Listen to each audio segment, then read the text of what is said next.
टूटने और बिखरने का चलन मांग लिया, टूटने और बिखरने का चलन मांग लिया। आपने भी हालातों से शीशे का बदन मांग लिया, आपने भी हालातों से शीशे का बदन मांग लिया। सभी खड़े थे खुदा के दरवाजे पे, सभी खड़े थे खुदा के दरवाजे पे। सबने दौलत मांगी और आपने वतन मांग लिया, सभी ने दौलत मांगी और आपने वतन मांग लिया। वाइब्रेंट सुधीर तिवारी आपके समक्ष खड़े हुए हैं। जैसा कि आप देख रहे हैं कि शिक्षा जगत में एक जाना माना नाम, और आपके लिए हमेशा से प्रतिबद्ध, कुछ नया करने की आकांक्षा, कुछ नया करने की इच्छा। इसी इच्छा ने भैया को हम जैसे युवाओं के साथ में खड़ा किया। कहने का तात्पर्य ये नहीं है कि भैया हमारे साथ खड़े हैं, हम भैया के साथ में खड़े हैं और निश्चित ही हम भी सफल होंगे। और भैया भी हमसे यही कहते हैं कि हम छोटों से ज्यादा सीखते हैं, बुजुर्गों से सीखते सीखते इतना सीख कर आए हैं और अब छोटों से सीखने की बारी है, क्योंकि हमें संसार में सीखने के लिए कहीं से भी ज्ञान का अर्जन हो सकता है। मैं आज शिवांकर मिश्रा आपके बीच प्रस्तुत हूं कुछ जानकारी लेकर। जैसा कि आप सभी को पता है कि सुधीर भैया विद्या ज्ञान, नवोदय विद्यालय, सैनिक स्कूल तथा दीनदयाल स्कूल जैसे कई स्कूलों की तैयारी कराते हैं, एंट्रेंस एग्जाम की तैयारी कराते हैं, और वो स्कूल आपका भविष्य निर्धारित करते हैं। ऐसे स्कूल जहां पे बहुत कम फीस या फिर नगण्य फीस के साथ में आपकी दिशा, आपके भविष्य की दिशा को तय किया जाता है। तो अब आपकी जिम्मेदारी बनती है कि हम उसके प्रति कैसे लगें, कैसे प्रतिबद्ध हों और कहां से शुरू करें। आप वर्तमान समय में कक्षा 4 या 5 में हो सकते हैं और आपके भी मन में आ रहा होगा कि कहां हम घर में मम्मी के साथ सोते हैं, पिताजी के साथ में उठते बैठते हैं और घर में बढ़िया दाल चावल रोटी और पनीर का आनंद लेते हैं। घर से कैसे निकलेंगे, कैसे होंगे? घर का आनंद जो है वो रास्ते में कहाँ? रास्ते में तो तमाम कांटे हैं। लेकिन आपको एक जानकारी देना चाहता हूं हमारे छोटे समस्त भाई बंधुओं कि आजकल आप लोग अपने मम्मी पापा के साथ में घर में रामायण और महाभारत देख रहे होंगे। जब तक भगवान राम अयोध्या में थे तब तक भगवान राम नहीं थे, तब तक वो केवल राजकुमार राम थे। लेकिन जब वनवास हुआ, 14 वर्ष घूम कर आए, तो वो राम नहीं, राजा राम नहीं, मर्यादा पुरुषोत्तम भगवान राम कहलाए। तो भगवान राम बनने के लिए हमको वनों में जाना पड़ेगा और वनों में जाकर के अपने आप को खपाना पड़ेगा। खपाने का तात्पर्य ये नहीं कि हम खत्म हो जाने योग्य हो जाएंगे। हमको समस्त जो संसार में व्याप्त है, नई नई चीजें भरी पड़ी हैं, उनको अपने आप अग्रसित करना पड़ेगा, अपने अंदर भरना पड़ेगा। सुधीर भैया आपके लिए YouTube पे एक चैनल लेकर आ रहे हैं। जैसा कि आप सभी को पता है कि कोरोना वायरस नामक एक वायरस है जो कोविड-19 जैसी बीमारी को जन्म देता है और हमको, आपको, समूचे भारत को और विश्व को घर में रहने के लिए प्रतिबद्ध करता है। जब ये बंद हुआ तो सबके मन में प्रफुल्लित सी भाषा है कि चलो कुछ दिन के लिए फुर्सत मिली। भैया से भी हमारी चर्चा हुई, हमको भी लगा कि ऐसा तो नहीं है कि हम लोग घर में रहेंगे, क्योंकि आप आजकल देख ही रहे होंगे कि लोग कहते हैं कि घर में पड़े हैं, सुबह उठते हैं, सोते हैं। लेकिन फिर सहसा भैया के मन में एक बात आई कि अगर ऐसा ही निरंतर चलता रहा, आए दिन पेशेंट बढ़ रहे हैं, तो क्या स्थिति ऐसी ही बनी रही तो क्या हम जो फरवरी में पेपर होने वाला है या फिर दिसंबर में पेपर होने वाला है, उसका समय धीरे धीरे व्यतीत होता जा रहा है। वो तो पेपर अपनी नियति पर होगा, अपने निर्धारित समय पर होगा। उसकी तैयारी हम कहां से शुरू करें? उसी तैयारी के लिए भैया ने कल एक योजना बनाई। आप सभी अभिभावकगण जो भी देख रहे हैं, आपसे भी मेरा निवेदन है और हमारे जो छोटे भाई बहन देख रहे हैं उनसे भी मेरा निवेदन है कि आप सुधीर भैया के साथ जुड़िए। आपको, जैसा कि आपको पता है कि हर एक एंट्रेंस एग्जाम देने के समय में कुछ सिलेबस होता है। आज शाम को सिलेबस की चर्चा होगी। सिलेबस की चर्चा होने के साथ में डेली आपको कुछ ना कुछ वीडियो प्रेषित किए जाएंगे और वो वीडियो ऐसे नहीं होंगे कि आज ए पढ़ा के कल जेड पढ़ाया जाएगा। आज ए, कल बी, परसों सी और ऐसे ही ए से जेड तक जाएंगे और धीरे धीरे हम पूरी इंग्लिश जान लेंगे।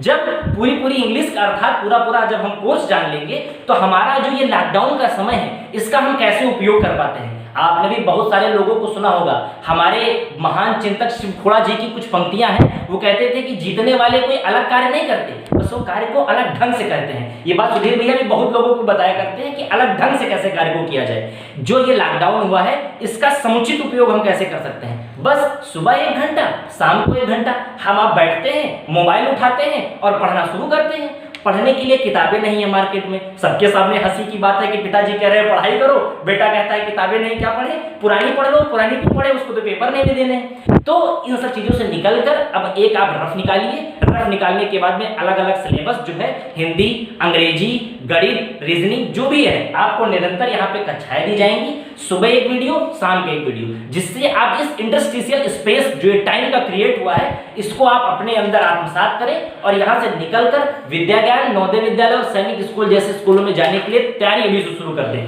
क्योंकि ये आपका वनवास है। जिसने इस वनवास को सही से जिया वही आगे जाएगा। और वो आगे जाने के लिए मैं आपको बताता हूं कि मैं स्वयं नवोदय विद्यालय से पढ़ा हुआ हूं। मैं भी जब कक्षा 6 में मेरे पिताजी मुझसे कहा करते थे कि नवोदय जाना है, बोर्डिंग स्कूल है, बड़ा हवा लगता था। शुरुआत में गया, कुछ दिन दिक्कतें हुई, लेकिन जब वहां से कक्षा 12 निकल कर आया तो चौमुखी प्रतिभा का विकास हुआ। ऐसी प्रतिभा का विकास कि मैं हमारे गुरु के साथ में खड़ा होने का सक्षम रखने लगा हूं और कुछ बोल पाने में, आपको प्रेरित करने की कला सीख चुका हूं। निरंतर कुछ ना कुछ नया सीख रहा हूं। ऐसी कला का विकास हमारे अंदर हुआ। समाज में अपना स्थायित्व बनाने की कला का विकास हुआ और अपने भविष्य को उज्जवल तो बनाएंगे ही। कई सारे इंजीनियर, कई सारे एसएससी में, कई सारे आईएएस, कई सारे पीसीएस और कई सारे यांत्रिक अभियंता हमारे जो नवोदय विद्यालय, विद्या ज्ञान और सैनिक स्कूल से निकलकर देश सेवा में तत्पर हमारे नौजवान निकले हुए हैं। तो जब वो प्लेटफॉर्म एक तैयार होगा, कहां से तैयार होगा? हमको, आपको मेहनत करनी पड़ेगी। अब ये समय आ गया है कि हम जो एंट्रेंस एग्जाम होने वाला है उसके लिए एकदम प्रतिबद्ध हो जाए। ऐसा प्रतिबद्ध जैसे कि भगवान हनुमान, आपको याद होगा कि जब आप देख रहे होंगे आजकल, तो जब भगवान हनुमान बैठे सागर किनारे, सबने कहा कि अब तो जो है क्या होगा, अब तो हो नहीं सकता कुछ। अब ऐसा करते हैं कि लौट चलते हैं और भगवान श्री राम से कह देते हैं कि हमसे ना हो पाया। हमसे ना हो पाया मतलब हम माता सीता की खोज नहीं कर सके। तब जामवंत जी ने क्या कहा? जामवंत जी ने कहा कि नहीं हनुमान, तुम ये कर सकते हो। और मैं आपको कहानी सुनाता हूं। मैं मनोविज्ञान पढ़ता था। मनोविज्ञान पढ़ने के समय हमारे मनोविज्ञान के शिक्षक सुनील सर, उन्होंने हमें बताया, उन्होंने पहले दिन कहा कि अहम ब्रह्मास्मि। तो हमने उस सर से पूछा कि अहम ब्रह्मास्मि का क्या अर्थ है? तो उन्होंने कहा कि मैं ब्रह्म हूं। ब्रह्म का मतलब समूचे विश्व को चलाने वाला।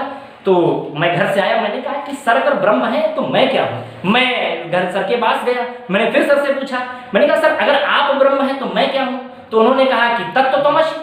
मैंने कहा तत्त्वमसि मतलब? उन्होंने कहा कि तुम भी ब्रह्म हो। मैंने कहा क्या बात है, आप भी सृष्टि के चलाने वाले, मैं भी सृष्टि को चलाने वाला, मतलब मैं भी ब्रह्म, आप भी ब्रह्म, तो वास्तविकता क्या है? उन्होंने कहा सर्वम जगदम खलु बलम, मतलब ये समस्त संसार जो है वो ब्रह्म है। यानी कि जो मेन आइटम है, मेन जो चिंगारी है, मेन जो परमाणु है वो हमारे अंदर है, बस फूटने का मादा चाहिए। और वो फूटने का कार्य कौन करेगा?